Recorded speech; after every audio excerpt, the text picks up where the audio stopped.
you? Singh. How you doing? Great. How are you? Mesmerized by you and your background. Thank you. A lot of controversy around my background. Some people hate it, and I'm like, great. I'm happy to trigger you. Absolutely. Hate is frustrated love. Oh. Hate is indifference is the opposite of love. Hate is massive love in a logjam. How do you see that applying to like our current polarization?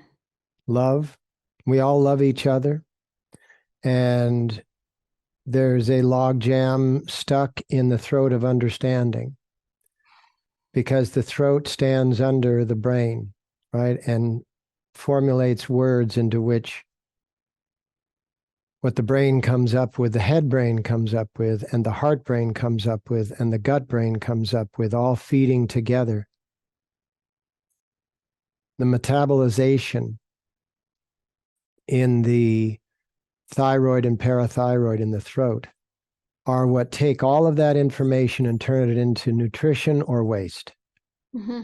And that process is broken. So people, in order to protect themselves, if anything looks different, they determine that it's waste. And so I waste you because you don't look like me, or you don't act like me, or you don't believe like me. So I'm going to waste you. I'm going to throw you out. And that is just a malfunction of the throat chakra and the metabolic process of the thyroid and parathyroid. That's all it is. You know, what's happening in the world is not philosophical. It's not psychological. It's really anatomical. It's that there is so much toxin in our food and in our air and in our water. And the people that aren't being very conscious of what they eat and where, and the toxicity, not only of that, but the psychic toxicity, right? The Wetiko, which I'm sure you've studied some, the brain virus. And it's prevalent. It's remarkably prevalent. And what can we say? It is covering the world. I mean, it's covering the world to the degree that wherever there's not a massively autocratic and dictatorial presence, it is prevalent. Where there is a dictatorial, maniacal presence, such as in Russia and China and other places, then it is not present. So I look at the current state of affairs in certain countries like US, Canada, Mexico, et cetera, where there's, a degree of democracy.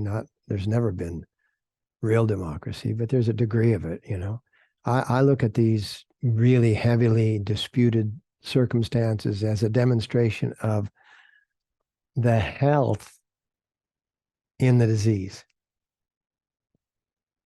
In other words, the health in the disease is that the disease is exposed. Mm-hmm. The disease in the disease is that the disease is not exposed. The symptoms are being controlled by the dictatorial. If you say anything against it, if you do anything counter, you end up dead or in prison.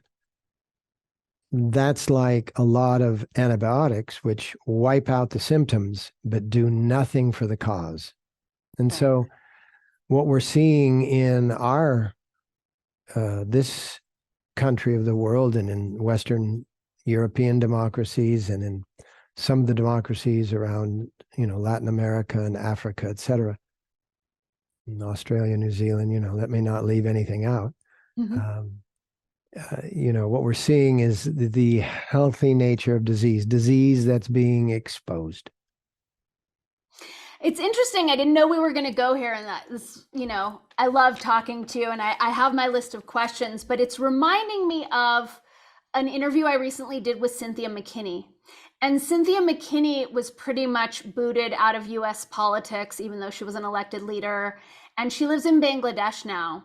And she was talking about how she's learning from her students there that they've gone through different iterations of dictatorship, democracy, whatnot, and that she's writing that a lot of people in Bangladesh miss being under dictatorship because they had a better quality of life. And I know that you come out of a very, you're part of a hierarchical structure. I know,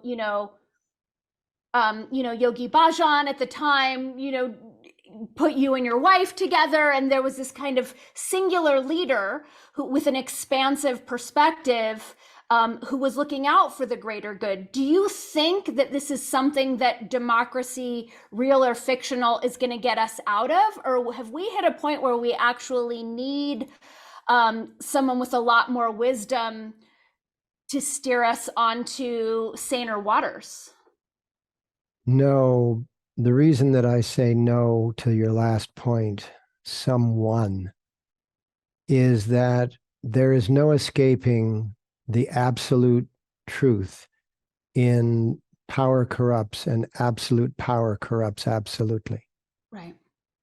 And that is what happened with my organization. It wasn't my organization, but the organization that I was a part of.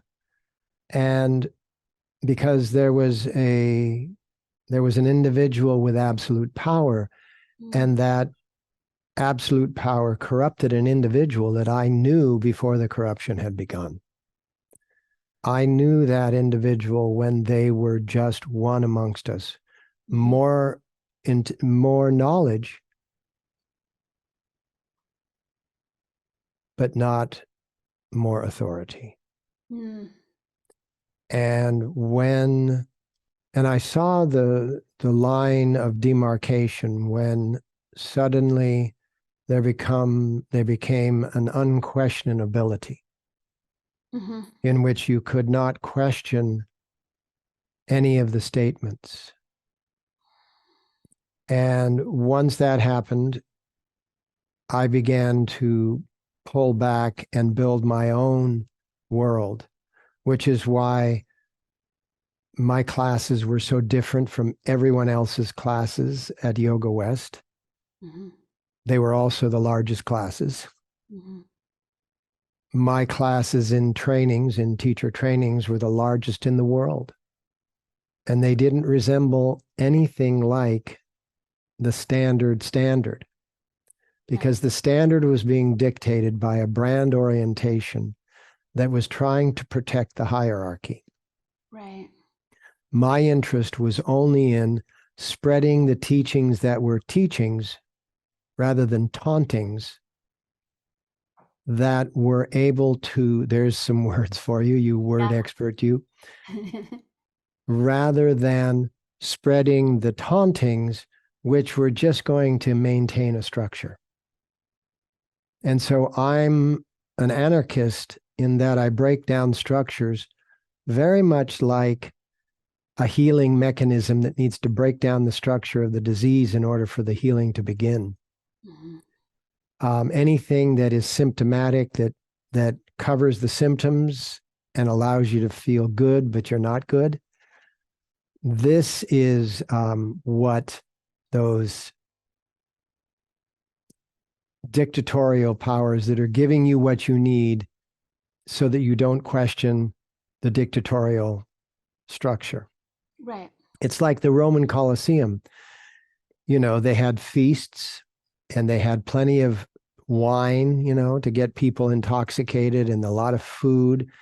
And then they had the sporting events of slaughtering, Christians and all of that, and the gladiator battles to the death, which was all just the way of entertaining people and giving them what they need and supplying them with everything, so that behind the scenes, the dictator could just be amassing more and more and more of the resources. And so, yes, at a certain level of the population, that will be very satisfying, very gratifying, because as you've seen my graphic art, there's this cycle of life, cycle of evolution through our lifetimes. Mm-hmm. I think at this moment I should just go and grab. It'll take me 15 seconds. No problem. You can edit out this walk away, walk back in. We'll put it on pause. He's back.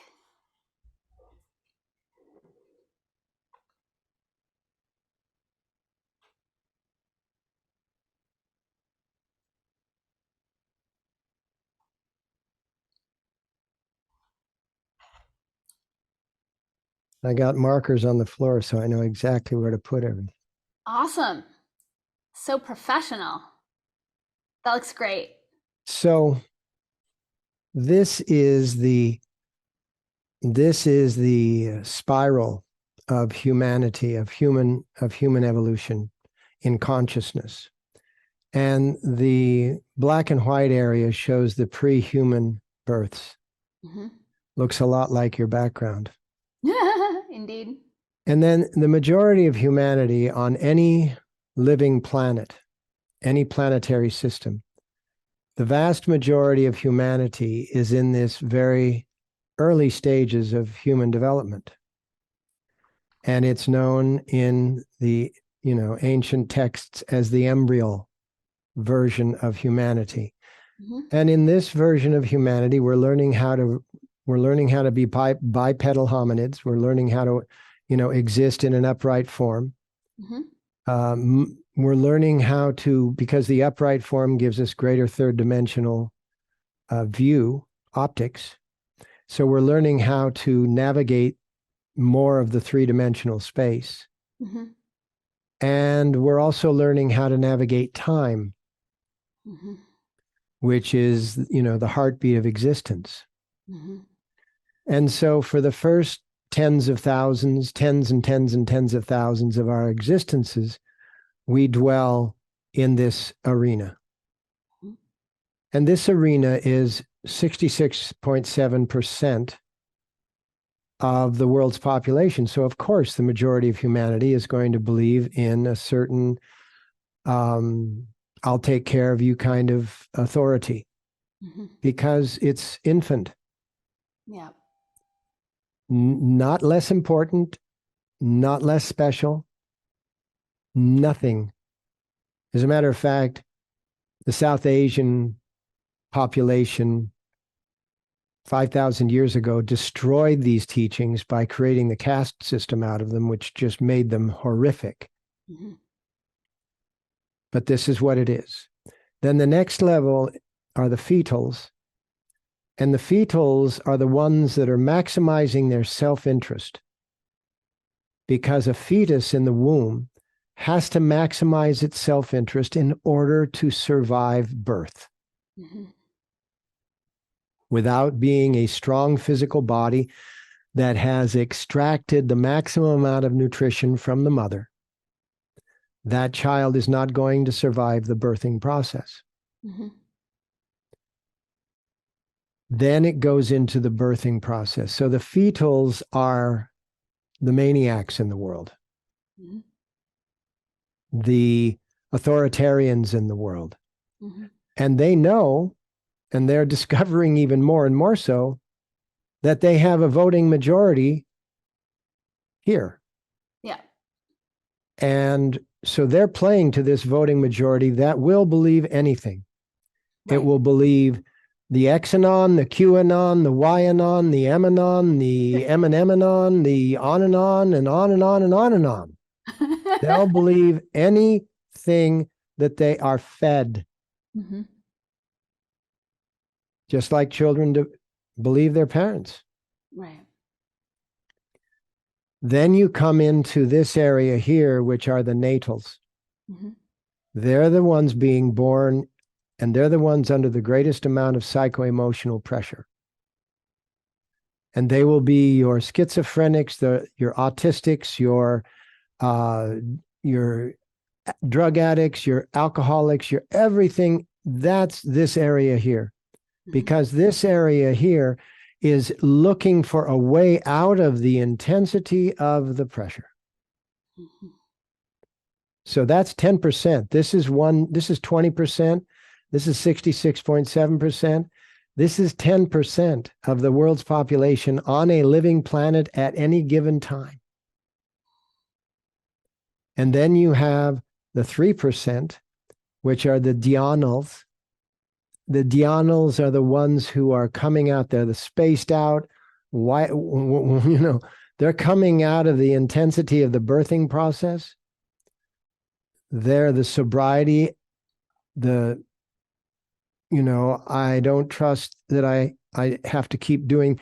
And it's a perfect position to be in, because that adherence to the sobriety attitude, day at a time, is the most remarkable and effective form of self-discipline. Mhm. Because in order to be highly conscious, you have to be highly disciplined. And so people that are on a sobriety path are incredible human beings. They're just remarkable. And then you have the bhavishals, which are 0.3%. So 0.3% of today's world's population, which is about 8 billion, is 24 million. The dhyanals are around 240 million. The natals are around 800 million. So 240 million, 800 million, and 24 million. So you add that together and you get 1,064,000,000. Those are the people on the planet that are capable of uplifting the planet. And our end of the planet, everyone that's listening to your podcast, everyone that you relate to, they're all in these categories. Our job is to not create defensiveness in any of these, but create an example of the opportunities of higher awareness. Because if you do it right, you can get people to move from down here into here pretty instantaneously. And so the best solutions going forward is that, and that's why I'm on your podcast, and that's why you have a podcast, and that's why you do what you do.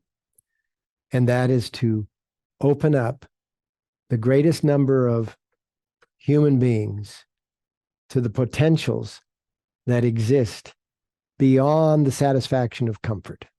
Mm-hmm. I have so many questions, so I'm like advising my brain to narrow it down. What do you have strategies or techniques when you're dealing with the embryos or the fetals, when you're dealing with false authority face to face, attempting to infringe upon your God-given liberties? What's your move? Aki Dao, the Aki of the Dao, which is now in martial arts pronounced as Aikido. Mm-hmm. No offensive moves. Use the energy of the opponent and move them off of being able to stop you. Mm. It's all about angles. Mm-hmm. It's all about angles. And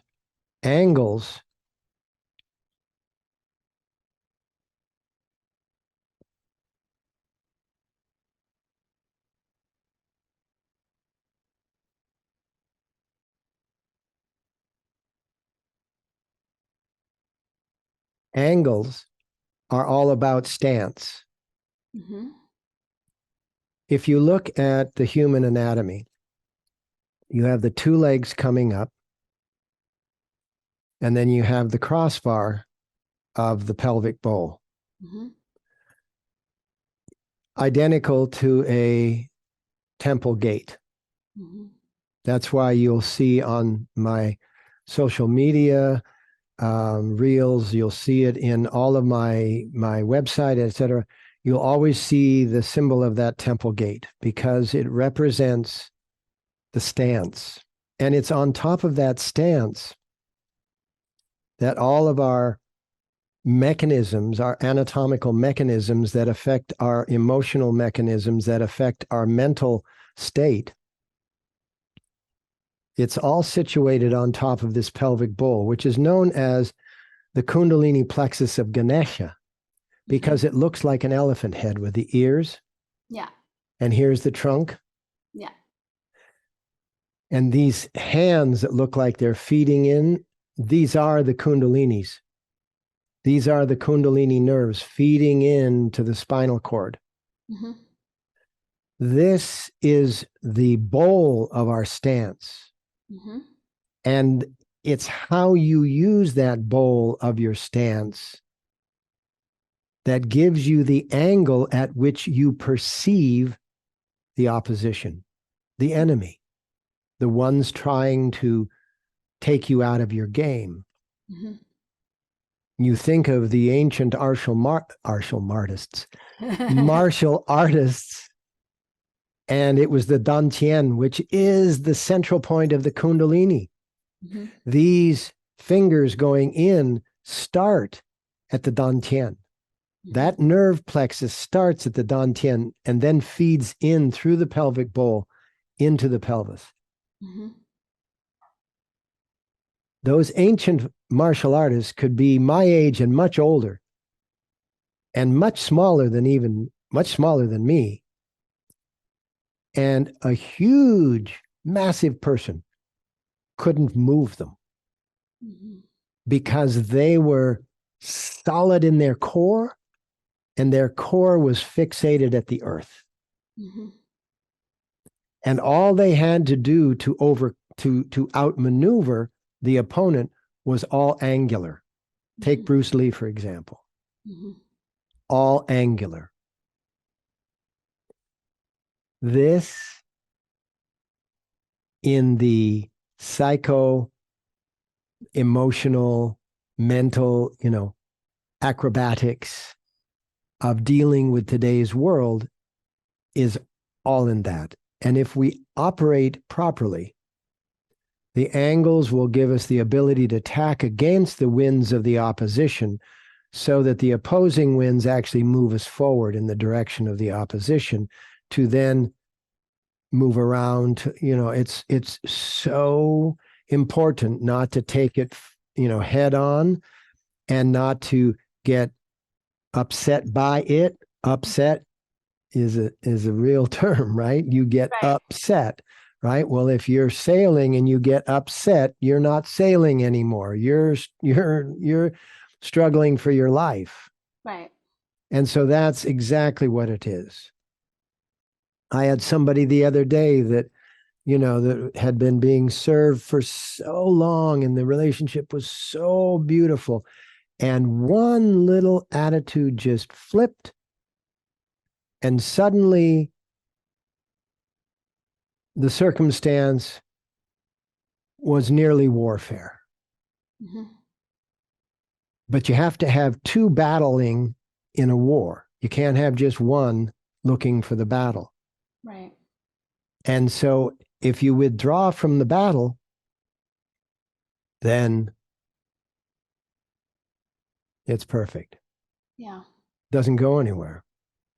It falls down. And the battle lives beyond the encounter because the battle happens at the subtle levels beyond the encounter. In the encounter, someone can say, I'm out of here, or I'm moving forward, I'm moving on, and they just leave the battle. They just leave the battle. They vanish from the circumstance, from the encounter. But believe me, they haven't left the battle. Right. The battle is still raging inside of them, boiling their guts. And so the job for you to do is immediately cool the battle inside. Mm. And once you cool the battle inside, you can talk about the battle and you can talk about the attack and you can talk about all of this in a very benevolent way. Not only can you talk about the attack in a very benevolent way, but you understand where the attacker was coming from. You understand the background of the attacker, and that the attacker couldn't see it any other way because their background had given them a point of view. Mm-hmm. And that's what we're dealing with here. We are dealing with points of view. We are not dealing with realities at all in the world at large. Right. But it seems like those points of view are then morphing into realities, and some realities that aren't necessarily honoring the greatest good. Like, as a teacher, do you feel a responsibility when you see students or people you love harming themselves or making choices that you know with your perspective are running counter to their best interests, and at the same time honoring their free will, their path, Yeah, need to learn their lessons their own way? absolutely. And I was just talking to my wife about this earlier today, because as a teacher, as an advisor, as a counselor, I've been seeing people for decades. But there comes a point in some people's lives when they're wanting but not allowing for advice to enter. And when someone comes to that place and you still give them some advice, they'll attack the advice. Right. And what you have to understand at that point is what the I Ching so beautifully says: retreat is not defeat. And so what you do at that time is that you step back. Mm-hmm. And you allow even someone you really care about to suffer. Mm-hmm. Because if you don't allow them to suffer to the degree that they are currently suffering, and you try to get them to see something that they're unwilling to see, then they will become more fixated and entrenched in the cause of their suffering, and you've actually done a disservice. I always use this, which is a beautiful little toy that children can get, and it's the Chinese finger trap. Yep. Right? The Chinese finger trap, you put your fingers in, and the harder you pull, the harder it holds your fingers. Yep. And so what you have to do is you have to push your fingers in to get your fingers out. Mm-hmm. And so you have to reverse direction when you get to that place where no one's going to listen. No one's going to receive any of the tested wisdom. Right. And I mean tested wisdom. I can remember when I was very young, and the family advisor was Paramahansa Yogananda. And, the tested wisdom of, because my great aunt was a student of Sri Yukteswar, who was his teacher, mm-hmm. right? And so this lineage of wisdom went back and back and back. And many of the offers of wisdom were totally counter to my perspective of what should be done. Mm-hmm. And I learned in a very young age that if I defied the wisdom to try my own way, which I thought was intuition, but it was just really ramped up emotion, mm-hmm. that I'd get it fixed. It would work. I learned so many times that it was actually taking much longer to work than if I went against my emotional charge Mm. followed the attitude of wisdom keepers, because that which I didn't see, I wasn't able to include in my emotional reaction that I was claiming was intuition. Mm. Mm-hmm. Such a fine difference. It's interesting because I'm teaching my homeschool course, pop propaganda, to teens, and big part of it is teaching them to discern their own yes and no, like to start to really cultivate their own inner authority, so that they are resourced to determine whether groupthink is going to serve them or not. And it seems like such a subtle differentiation between the emotional reaction and the intuition, and also that that's going to be unique to every individual to figure out for themselves. Is this my emotional reaction? Is this a higher knowingness inside of me? Was that something that you had to discern for yourself as Yep. well? Yep. And that's why I do step back and allow people to go through the more elongated, perhaps, process of ultimately discovering, because ultimately you will discover. Right. But yeah, to answer your initial question, it's difficult to see people that you care for refusing to comprehend that what they're working with isn't intuition, but it's an emotional charge masking itself, which is where Wetiko, you said groupthink. I now call it crowdthink, Mm-hmm. bigger than group. Yeah. Um, it's where Wetiko can really find fertile ground, is in that emotional charge posing as intuition. God, it's like the Trojan horse, you know? It's Totally. like the false um, idol that Mm-hmm. is being willingly brought into the home to explode, inside. Yeah. Yeah. You mentioned absolute power corrupts absolutely. And in your experience of having someone in a position of power and you were witnessing this corruption, like, I can just imagine that that must have been challenging and destabilizing.